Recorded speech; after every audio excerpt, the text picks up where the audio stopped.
खरातचा mind game उघड, तपासात धक्कादायक खुलासे. मी कोणावरही जबरदस्ती केली नाही, जे झालं ते धार्मिक विधीचा भाग. खरातचा HIV रिपोर्ट नेमकं काय सांगतो? दैवी शक्ती की फसवणुकीचं जाळं, खरं नेमकं काय? 100हून अधिक व्हिडिओ नंतरही बचावाचा प्रयत्न, कोणाला वाचवतोय? नाशिकचं अशोक खरात प्रकरण सध्या महाराष्ट्राच्या राजकारणात मोठी खळबळ या प्रकरणामुळे आहे. त्याहूनही जास्त खळबळ अशोक खरातच्या HIV रिपोर्टमुळे आणि त्याच्या काही वक्तव्यांमुळे होत आहे. नेमकं हे प्रकरण काय आहे? त्याने काय माइंड गेम खेळला आहे? खरात प्रकरणात रोज नवे धक्के बसतात. अटक, छापे, व्हिडिओ, तक्रारी आणि आता समोर येतोय एक वेगळाच माइंड गेम. खरात चौकशीत स्वतःला वाचवण्यासाठी नेमकं काय खेळतोय? दैवी शक्तीचा दावा की लोकांच्या विश्वासाचा गैरफायदा, सर्व जाणून घेणार आहोत या व्हिडिओमधून. त्यामुळे हा व्हिडिओ शेवटपर्यंत नक्की पहा आणि टाइम्स नाऊ मराठीच्या सर्व माध्यमांना सबस्क्राईब आणि फॉलो करायला विसरू नका. नाशिकमध्ये 18 मार्चच्या मध्यरात्री पोलिसांनी अशोक खरातला त्याच्या बंगल्यातून अटक केली आणि तेव्हापासून या प्रकरणाने वेग घेतला. सुरुवातीला तो चालू शकत नाही, अंगात ताकद नाही असं सांगत असतानाचा त्याचा व्हिडिओ व्हायरल झाला आणि लोकांमध्ये सहानुभूती निर्माण करण्याचा प्रयत्न झाल्याचंही बोललं गेलं. पण तपास पुढे जात असताना चित्र पूर्णपणे बदललं गेलं.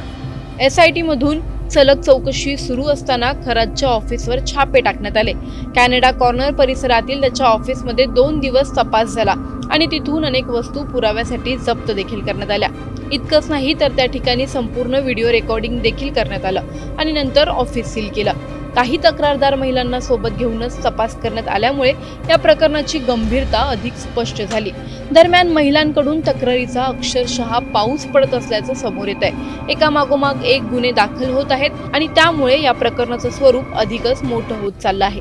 खरातच्या फार्म हाऊसवर छापा टाकल्यानंतर तेथून प्लास्टिकचा साप, काही उत्तेजक स्प्रे आणि इतर वस्तू देखील सापडल्या, ज्याचा वापर लोकांना घाबरवण्यासाठी किंवा प्रभाव टाकण्यासाठी केला जात असायचा, अशी शक्यता व्यक्त केली जाते. तपासात सर्वात धक्कादायक गोष्ट म्हणजे कोल्ड रीडिंग आणि हॉट रीडिंग या टेक्निकचा वापर. एखाद्या व्यक्तीबद्दल आधीच माहिती काढून ठेवायची, नंतर तीच माहिती सांगून त्या व्यक्तीला आपण सर्व काही जाणतो असं भास निर्माण करायचा. कधी चेहरा, बोलण्याची पद्धत, शरीर भाषा पाहून अंदाज बांधायचा आणि समोरच्या व्यक्तीला विश्वासात घ्यायचं.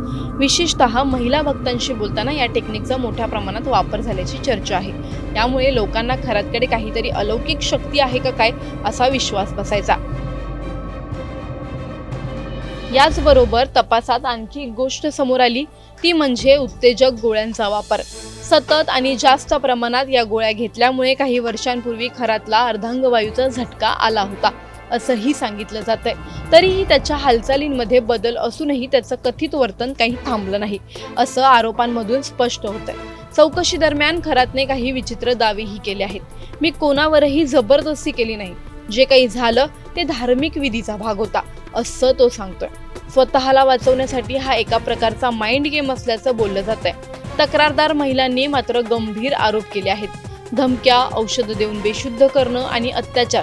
त्यामुळे खरातचा हा बचाव कितपत टिकणार हा मोठा प्रश्न आहे. दरम्यान त्याचा मोबाईल जप्त करण्यात आला असून त्यातील डेटा रिकव्हर करण्याचं काम सध्या सुरू आहे. व्हॉइस नोट्स आणि इतर संवादातून आणखी मोठे खुलासे होण्याची शक्यता आहे. त्यांच्या संस्थांचे बँक अकाउंट सील करण्यात आले आहेत आणि मालमत्तेची चौकशी सध्या सुरू आहे.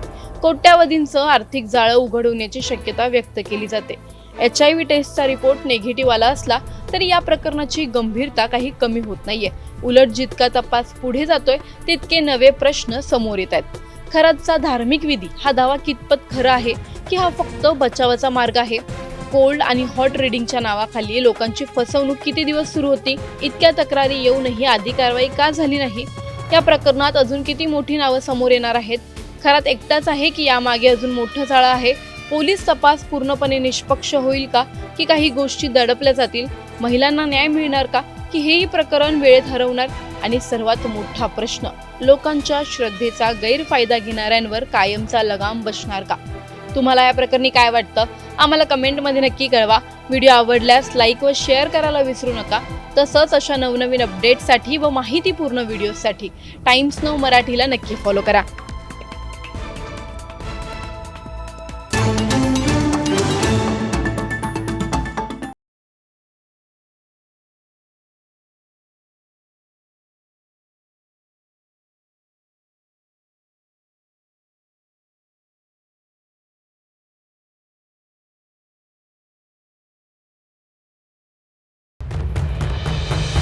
फक्त 5 मिनिटात भविष्य सांगायचा.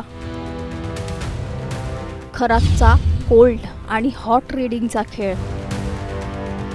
खरात सावध जाळ्यात कसं अडकवायचा. नाशिकमध्ये उघड झालेलं भोंदूबाबा अशोक खरात प्रकरण. या प्रकरणात दररोज समोर येणारे नवे धक्कादायक खुलासे राज्याला हादरवून सोडतायत. भविष्य सांगण्याच्या नावाखाली श्रद्धेचा गैरफायदा घेत शेकडो महिलांचं आयुष्य उद्ध्वस्त करणारा हा भोंदू फक्त अंधश्रद्धा नव्हे तर मानसशास्त्र, फसवणूक आणि भीती यांचा संगम करून लोकांना जाळ्यात अडकवत होता. भेटीच्या अवघ्या पहिल्या 5 मिनिटातच समोरच्याचं आयुष्य अचूक सांगायचा दावा आणि त्याच 5 मिनिटात विश्वास जिंकून आयुष्य उद्ध्वस्त करण्याचा खेळ. कोल्ड रीडिंग, हॉट रीडिंग ही 2 तंत्र वापरून लोकांच्या मनात डोकावणारा खरात. आता SIT तपासात त्याच्या मोडस ऑपरेंडीचा पर्दाफाश झालाय. नेमकं काय आहे हे कोल्ड आणि हॉट रीडिंग? खरात लोकांना कसं जाळ्यात ओढायचा आणि या प्रकरणात अजून कोणते धक्कादायक खुलासे समोर आलेत हे सगळं या व्हिडिओच्या माध्यमातून जाणून घेऊया. त्यासाठी हा व्हिडिओ शेवटपर्यंत पाहत राहा आणि टाइम्स नाऊ मराठीला लाईक, फॉलो आणि सबस्क्राईब करा.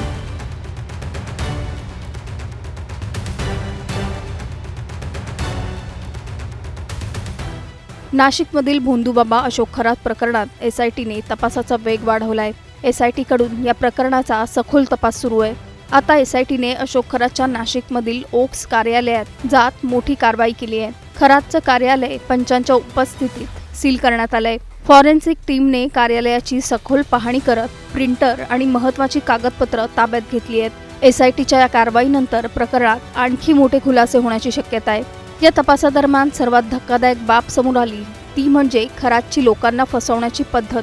खरात आधी त्याचं सावज हेरायचा, त्यांच्या संदर्भातली माहिती आधीच गोळा करून ठेवायचा. यासाठी त्याने स्वतंत्र यंत्रणा तयार केली होती. नातेवाईक, मित्र, शत्रू, जीवनातील चढ उतार याची सर्व माहिती खरात आधीच मिळवायचा आणि मग खरात 2 धोकादायक तंत्र वापरायचा.